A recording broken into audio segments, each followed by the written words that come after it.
episode 25 of the Bithell Games Podcast. I'm Alexander Slowinski. And I'm still Mike Bithell. I realize I'm up-speaking this time, and I have no idea why I'm doing You're very peppy. You're very peppy, Alexander. Each week, we talk games, what it's like to make games, and the random stuff we don't generally find time to talk about because we're playing and or making games. Show notes. Thanks to everyone who sent us emails on why they listen to the show. They've been a really good pick-me-up to what's happening right now, which will be part of our What's Going On at the Studio segment.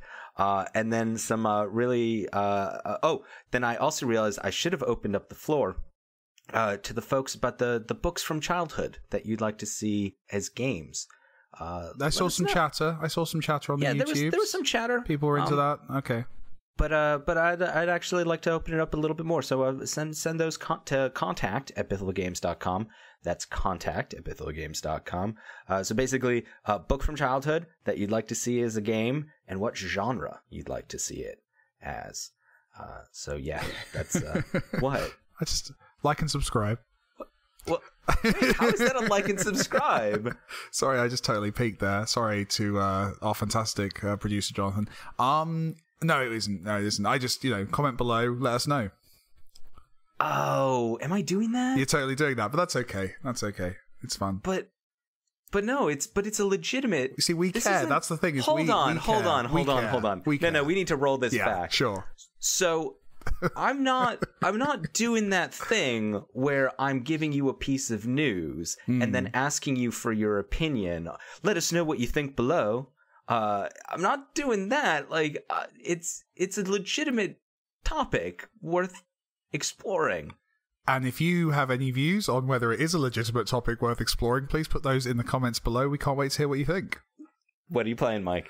I have been playing Doom. I'm back to Doom. I cannot wait to borrow that from you. It's really good, man. I think the first time I played it, I was playing as a game designer, and I was just kind of marveling at how clever. It's very good at making you move forward. A lot of games, arguably since Gears of War, have been about kind of holding back and slowly working your way forward through cover mechanics, through shielders, recharging health, all of this stuff that makes you kind of take your time. And Doom goes, no, if you want to heal, the only way to heal is to pick up a pickup dropped by an enemy shortly after their death. The best way to heal is to punch them the killing blow yourself in the face and then get more pickups. And it's just everything. That's very clever. And that's the thing I think I talked about the first time I played it, and that's the thing I definitely liked the first time around. But actually going back to it, the thing that's really exciting about it is the pace, is the smoothness of it. It's not about just moving forward, it's about the smooth process. There's no blocks, there's no pauses, there's no reload on the gun. That's what it comes down to for me, is I'd forgotten that the guns, there's no reloads. You shoot until your gun doesn't work anymore.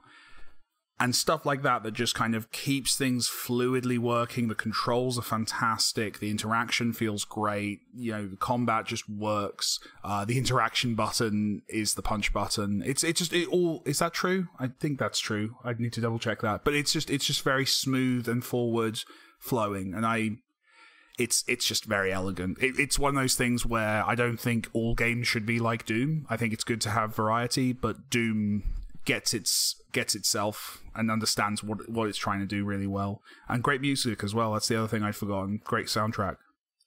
Let us know what you think about Doom in the comments below. We can do that for everything. That's how it's ham-fisted.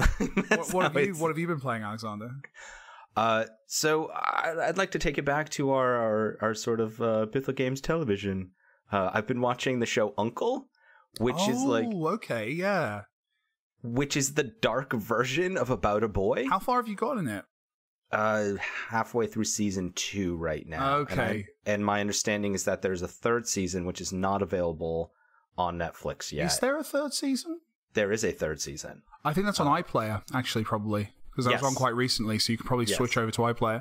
Yeah, it's currently on BBC iPlayer. No, it's only the back half of the season is. It's good. I don't think it's a show that has made any waves in America, right? No.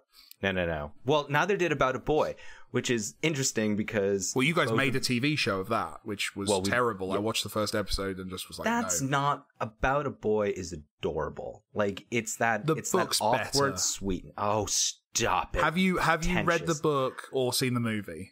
I have seen the movie with...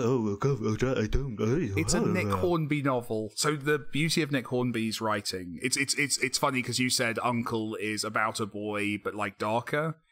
That's sort of what About a Boy started off as before the American kind of networks built a TV show around it. I would seriously, if you're into Uncle, I would suggest find the original Nick Hornby book, because Nick Hornby's very good at that kind of dark tinge to emotionally fun stories, but with some edge to them. So it's worth it. And just some like pretentious music references, because he did High Fidelity as well. It's that kind of, he's a kind of a realist romantic. That's also an Uncle.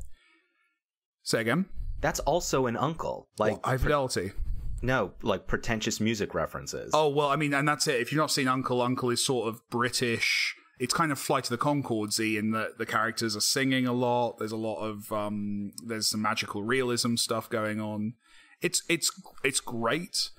It definitely, the third season, it feels like they wrote 6 episodes and then BBC asked them for 8, because there's these 2 really weird ending episode. It feels like it ends 3 times. It feels like Lord of the Rings. It's like, just cut the movie 20 minutes earlier, you know? It's the same with Uncle. It's like 2 episodes earlier, that would have been a perfect TV show. But it's good. But yes, the reason I bring up Uncle is because it leads me to my next piece of media about the exploration of men, which is Logan.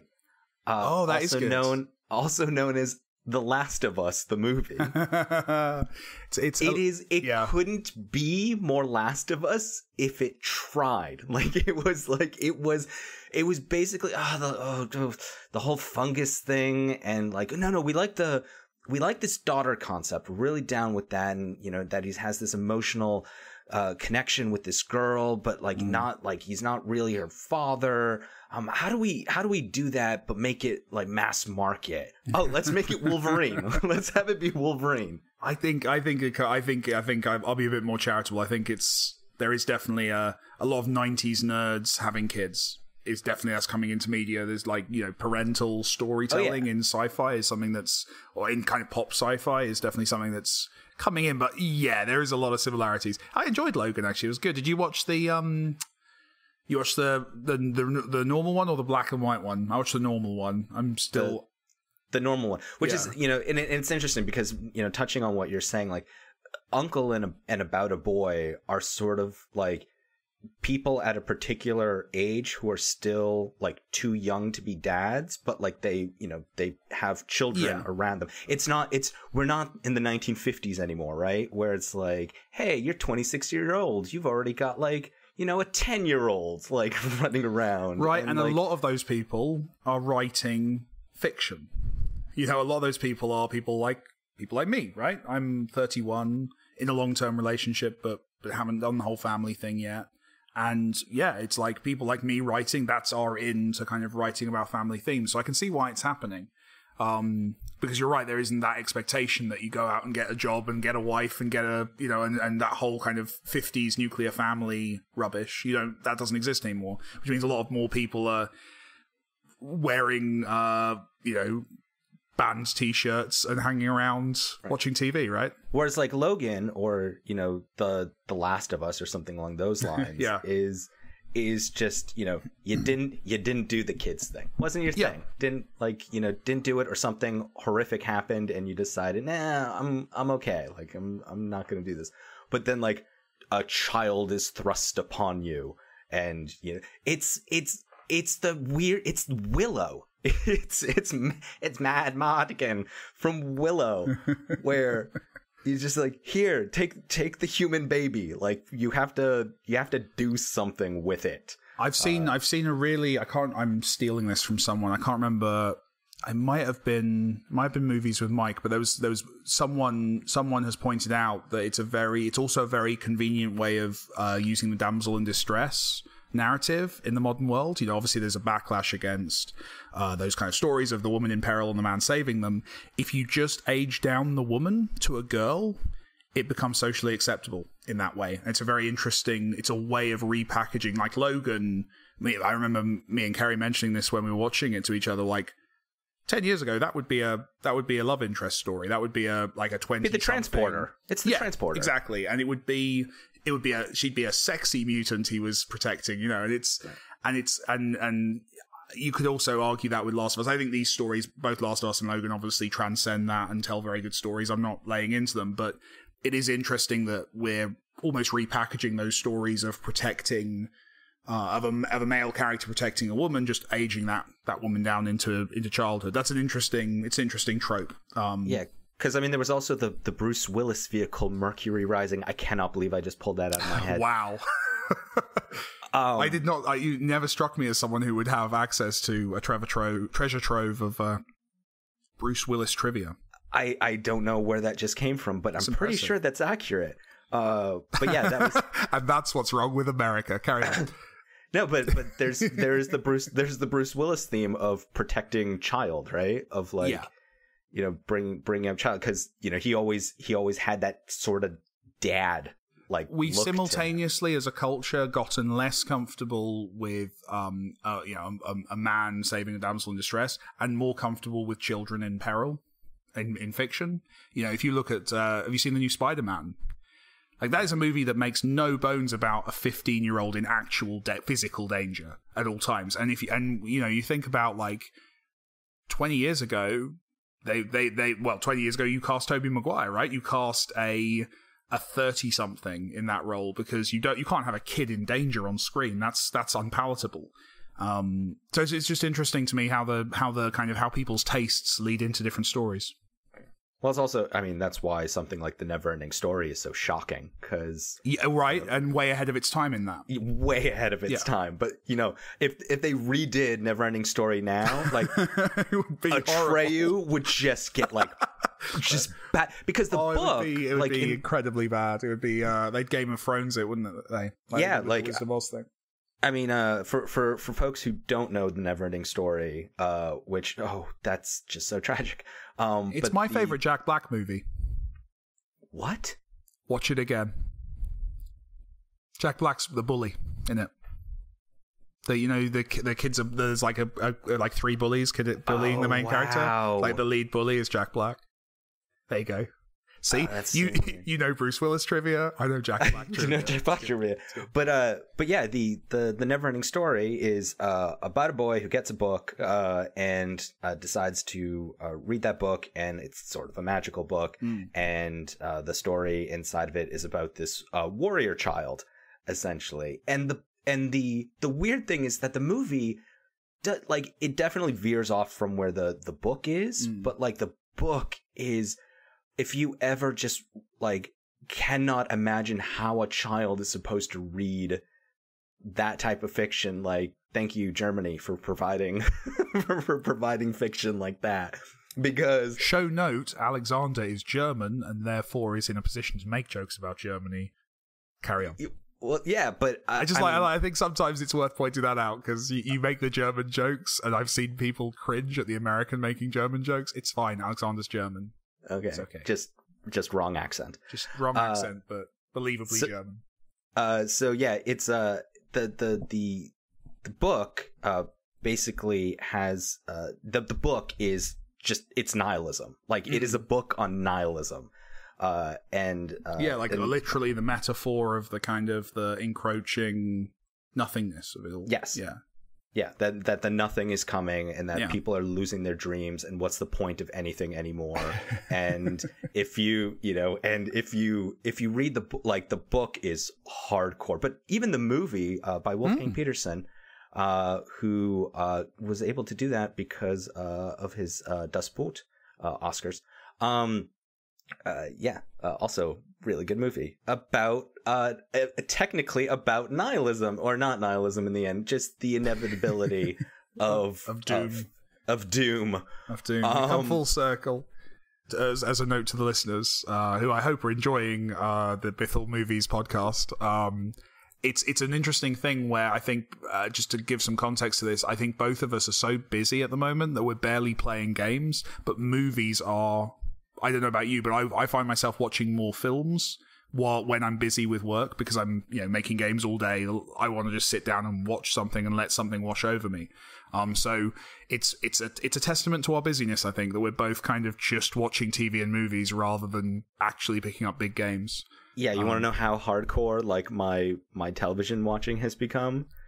I'm totally mainlining Bake Off. Bake Off's great though. Bake Off's so great. good we hired Sue Perkins. she was in Earth Shape. She's got a new commercial that's on in front of everything, and I keep hearing her voice around the flat, and it gives me flashbacks. It's good. But in terms of games that I've been playing, City Skylines, went back to that as my sort of like just let the brain wander thing.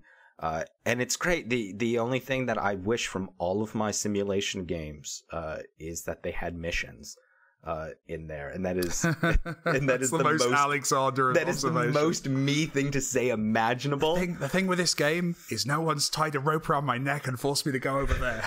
That's the problem with this game. I need a leash. Where's my leash? Yeah, because what we're talking about today, I wish I could remember what we were talking about today, where I was like, yes, we were talking about objectives in games, and specifically objectives in the game we're currently working on. Yeah, and it is that you like to be led by your nose. I do, to an extent. I'm not quite as, oh god, I haven't had a marker on my map for 2 minutes, therefore I have no idea what this game is and I hate it, as you are. But then there's other people who get really annoyed by any kind of pointer like that. So yeah, horses for courses. And they should feel free to turn those off in the options. Don't say that, because then there's an expectation we have to put that in every game. We don't have a marker or anything along those lines. If we make an open world, oh, here we go.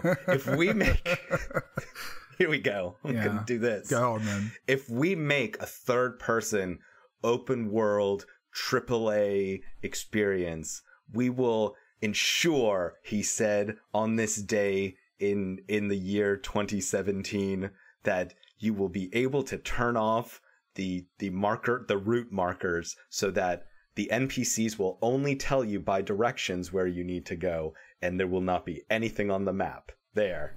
Do you like markers in your games? Leave a comment and let us know.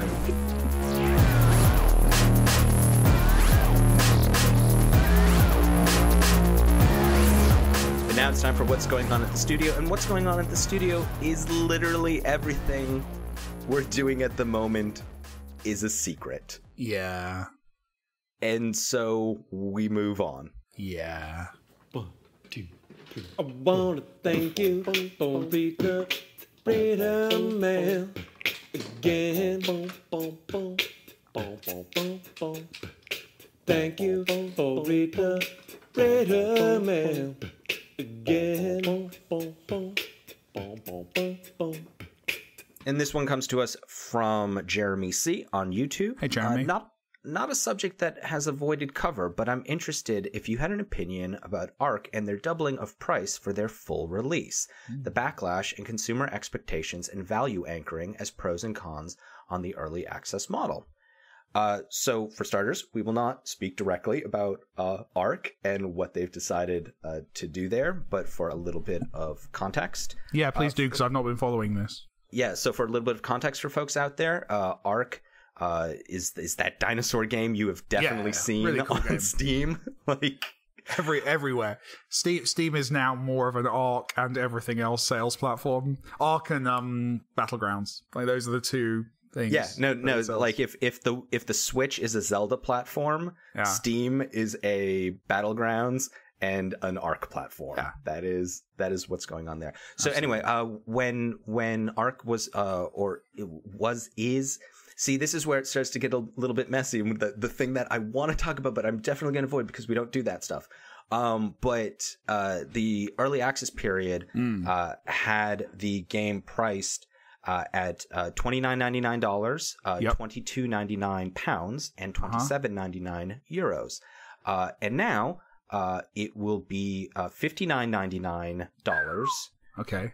So the double, it will be £54.99, and it will be €69.99.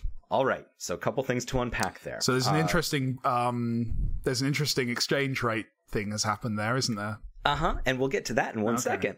Yeah. So the big thing is the quote is that they did say that the price would be lower in early access relative to the final version, the final version's retail price. So that's that. So they did preface this, but there is the issue of that price essentially doubling. But the more interesting thing here's the thing that Mike just pointed out, which is something that I had recently mentioned on the show. That's the only reason I know. I'm only parroting your wisdom there. Is something I recently pointed out on the show, is that because of the current exchange rates, the global exchange rates for the pound and the euro, that you would start to see this weird creeping or complete alteration of the way the price point worked. So $29.99 to $59.99, totally normal. I mean, that's expensive for a PC game, but like that $59.99 is the price of games in the States when they come out at retail, which is another thing that they as a boxed said, game though, right? As a box title, which is another reason that they said that they made these prices the way they did for price parity. So that, right, so it will be price parity for the retail release as well. Totally get it. Then comes £54.99. Mike, what is the retail price of a AAA title in the UK? Oh, it's like I think officially it's $49.99, but you walk into any video game store, you can get a game at launch for between £40 and £45. So that's a little bit on the higher-ish side. Yeah. And then finally, this €69.99 is very much what we've been talking about. That with VAT built into the price and the current exchange rates, that the cost of games would be in parity. And here, it's not just the same. It actually took that extra step and made it more expensive. Yes. Which would include the VAT that's built into the price of games. Yeah. But still, it's a jump up, and it's a jump up because retail haven't had the nerve. They're definitely pushing towards 45, but there's nothing on I don't think I've seen a game hit 50, 55 yet in store. It's also price parity with boxed. On console, we're used to that, but like an Assassin's Creed game, say, that launches on PC in the same day as console, the digital PC version is usually cheaper, right? Like they don't launch at price parity. So I definitely recall there was a little bit of a controversy when PC games, because Blizzard could pull this off, right? And again, Blizzard are the big exclusive exception in the room, right? Like right. them and Minecraft you ignore in terms of and so here we have something like Ark, which is also massive, which is we'll get into that in a second, but you definitely had those PC games that were, because PC games were $49.99. And so when they creeped up to $59.99, there was a little bit of a sort of backlash to that. But of course, if you're a PC owner, for the most part, that price is going to drop like in a month or two. Like that first you're Steam sale gonna buy your game, or you already own it in this case, right? My understanding is if you already own it in early access, you're not going to lose your copy. You're going to just own the game when it comes out, right? It's not a separate release. Right. And so then the other little thing to add in here is Nuclear Throne by Vlampier, launched at a higher price in early. Be nice. I don't. No, for the Rami. podcast, I love Rami and Hi, Rami. JW very much. Anyway, but yes, independent title, launched at a higher price in early access and was slightly reduced when it went into full retail. The statement at the time was that people who were purchasing the game were paying a premium because they were being part of the development process and would be able to influence the product. And they didn't want an enormous number of people to come in, so it was kind of almost dissuading the people who like a Vlambeer game but wouldn't necessarily put themselves as fans of Vlambeer. It was dissuading too big an audience from getting in there too early, you know, which worked. Yeah, I mean, have they always? I'm like my view on the Ark thing is like, if they'd given advance warning and it was always the case, it's interesting, isn't it, in terms of how people have reacted? Because I think a lot of people, if you ask them, would say, yeah, a game should be half the price in early access. That makes perfect sense. But I think if you ask a lot of people, should a game double in price when it leaves early access, they'd say no. And it would take them a moment to realize those are the same question. That's the same thing, right? Yeah, and there's a much deeper hole to go down here that some journalists have explored. So feel free. I'm sure they will. Yeah, feel free to Google Ark price doubling, and you can go down that rabbit hole too. But there was an issue of communication here. So they didn't communicate it amazingly to the audience. Well, there's also like a $129 version. Like there's like, I mean, that's the thing, and that's where this would, if you could, Alexander, you would. Here we go, and that's where this really boils down to: a thing costs what people are willing to pay for it. Yeah. And if you if you really want to go down that rabbit hole, just go ahead and look up quotes on online about the concept of value and how the perception of value, because you can have all the inspirational quotes thrown at you that you would like, all discussing the concept of value and money and everything like that. But yes, something costs what people are willing to pay for it, and in the case of and in this day and age, it costs what you're willing to pay for it specifically, because pricing can shift to different groups. It's not a locked in thing. You know, we went to see Hamilton, right? We paid a lot of money for that. I'm sure a lot of people would be very, very. They'd laugh at us, frankly, as idiots for paying that much to see a musical. But for us, we wanted to see it so bad, it was worth it. So value is very variable, and clearly some smart people have decided that people are willing to pay that much for Ark. Yeah, and clearly Ark has done incredibly well and continues to do well. So folks are gonna pay what they want. Now, what I usually find in these situations, and this is something that comes up every single time things like this happen, is that you do have the folks who rightfully, and you would actually be one of those, Mike, who believe in consumer protections. I do. Who believe that I like the slightly accusatorial tone you took when you said you're one of those people who cares about customers. No, but that's why it is a good thing. It is a good thing to do. Thank you. But it doesn't help when they don't want to be saved, Mike. Like if the customer doesn't want to be saved, who are you to step in and try to save them? God, you're so nihilist. You could be a antagonist in a German children's book. But that's really, this comes up, you know, when DLC was introduced for the first time, early access, microtransactions, all of these things are. I recognize the notion of like, why would you pay for this? Why would you do this thing? It's going to make stuff cost more. But then the audience can't help itself. You could make the argument that that's what the thing costs then. You know, if that's what people are willing to pay, then, you know, fair play. But yeah, I mean, yeah, my criticism of this, I don't know the story, but yeah, as you say, if it's been communicated badly, that's a problem, but you can charge whatever you want for your thing, and people get to decide if they're willing to pay it. Hi, Alexander and Mike. Hi. One. Do you believe that it makes sense for indie game developers to invest a lot of time into visual fidelity for their game when people who really care about graphics often don't even play indie games? Are you listing all of them, or are we doing them one at a time? We can do you want to do it? Let's do them one at a time. Are they related to each other? Yes.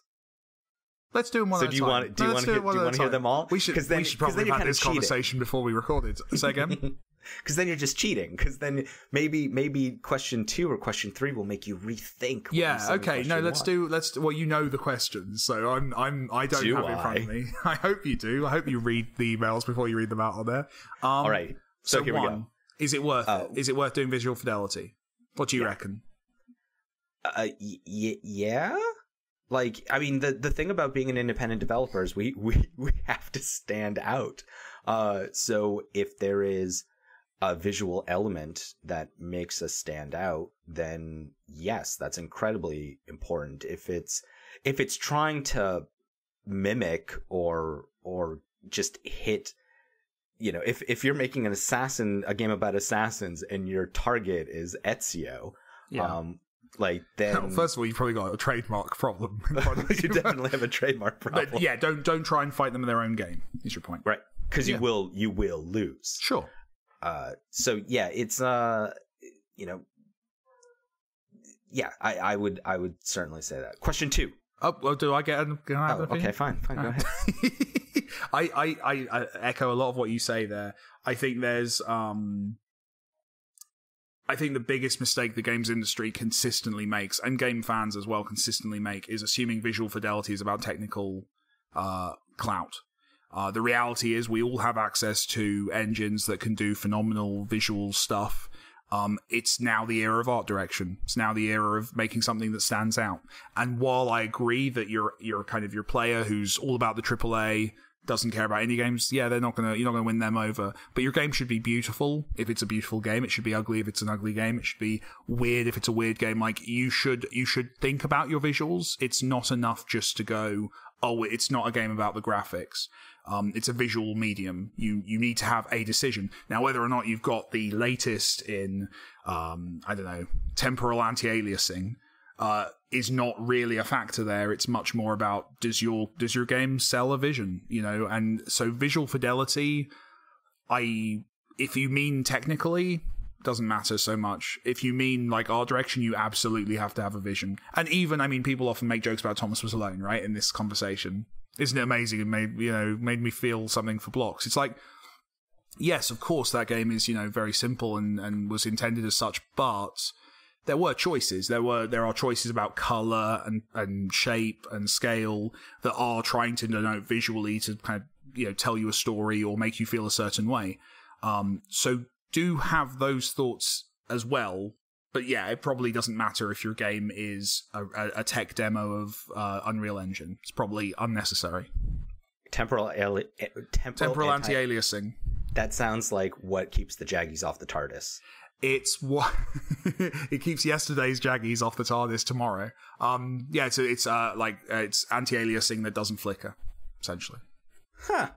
When anti-aliasing... I'll carry on. Yeah, it's cool. You don't need to know that. We use it, by the way. Take your moment. Take your moment here. Nerd out. Go. It's not particularly interesting. It's literally just. No, go. It standardizes anti-aliasing over a time period, therefore ensuring that you don't get a flicker by doing a per frame anti-alias. You're following where shapes are going and what they're doing, and therefore ensuring a more consistent anti-aliasing experience for the end user.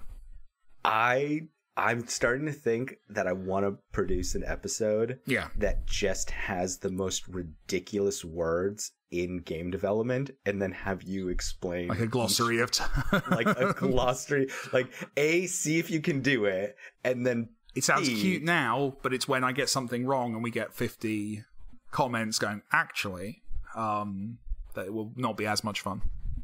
Number 2. How do you decide when you should stop investing time into visual fidelity improvements for your game? My answer? When you don't have the money. Mike? Same answer. It's the massively cliched phrase is that you don't finish a work of art, you abandon it. There's going to be a point where you have to stop, and that's the point where you should stop. Set yourself time limitations, set yourself budgets, have even if you're not sharing it publicly, have a release date in mind, know what your limits are, and also know when you've hit something that's good enough. It's not a very cool thing to say, but everything you've ever experienced creatively, someone went, yeah, that's as good as it needs to be. Because every creative worth their salt wants to keep going and keep fiddling and doing stuff. But it's also a useful skill to know. No, that's where it needs to be. And, you can then spend the rest of your life looking at screenshots of that game and thinking, damn, I wish I'd spent an extra couple of days getting that thing looking a little bit better. And here's question 3 from Andre. How many questions are there, out of interest? This is it. Oh, it's 3. Okay, that's cool. Yeah. Okay. No, cool. this is it. Question 3 from Andre. Yeah, let's do it. And after we do it, if you'd like to add your comments, where can they do that on this concept? Just put them down below, right? We'd love to know what you think. Yeah. Do you use temporal anti-aliasing? Did I get the definition wrong? Please share, like, and subscribe. Tell a friend. And also click the little bell. That's the new one we don't do. Click the little bell to get the alerts. Why would you ever click the little bell? I don't want alerts for a YouTube channel, but we need to add that. Get Jonathan. There should be a bell arriving on the screen here, and then you can click that. Let's do that. Thank you, Jonathan. Oh, what have we become? We used to be so whatever, man. We used to be artists, but now we're YouTubers. That's what's happened. What I also love hilariously is that our YouTube numbers have nothing to do with our actual download, our subscribers. No, we basically put it on YouTube as almost as like an advert for you should subscribe to the iTunes or whatever. You'll get it better and faster. And who wants to watch a video with just an image on a screen? As lovely an image as it is, it's just boring. So yeah, there's no incentive for us to up our YouTube numbers whatsoever. And yet here we are. Tell us if you think there's an incentive for us to up our YouTube numbers. Share your thoughts. How you doing? How's your day going? Let us know. What was question 3 from number three? Number 3. Do you think that for indie games it's more important to have better visuals or lower system requirements? Now that's a good question. I know, that's why I said if you've got a comment about this, put it down below. So again, what was the phrase you used? Better visuals. Do you think that for indie games it's more important to have better visuals? So better visuals, or lower system requirements. So first of all, again, just to repeat, I don't think better visuals equals more technically expensive visuals. But let's use technically expensive visuals. That's a real challenge. That's a real question. That's something we've had conversations internally about. Because one of the things that definitely helped Thomas Was Alone was that it was so low spec that it just became the game you install on your friend's rubbish laptop. And it was I see it every day on Twitter, someone saying, I got this really bad laptop. What are the games I could play? And Thomas Was Alone is always suggested because it uses nothing. So there is that, and that's definitely a selling point. But, I'm sure there's also lots and lots of people who won't get Thomas Was Alone because it's about rectangles and they want something that's visually a bit more interesting. So you lose some, you gain some on every choice you make. But it's definitely something we've talked about. I would say that you should go for a game that works on a platform that realistically the person who your game's for will own. If you're making a game that's targeted at first-person shooter fans who love Call of Duty, you're probably quite safe to expect a higher specs. If you're making a game that's a bit quirkier for maybe a niche audience that you don't think really does necessarily have the best PCs, you should absolutely tailor that as well. So it's always, like all things in game development, it's a balancing act. It's a decision process. It's one that we're currently having. We're having conversations about an upcoming thing and trying to work out how can we hit this level technically, but also we want to make sure that enough people can play it, So it's a balancing act.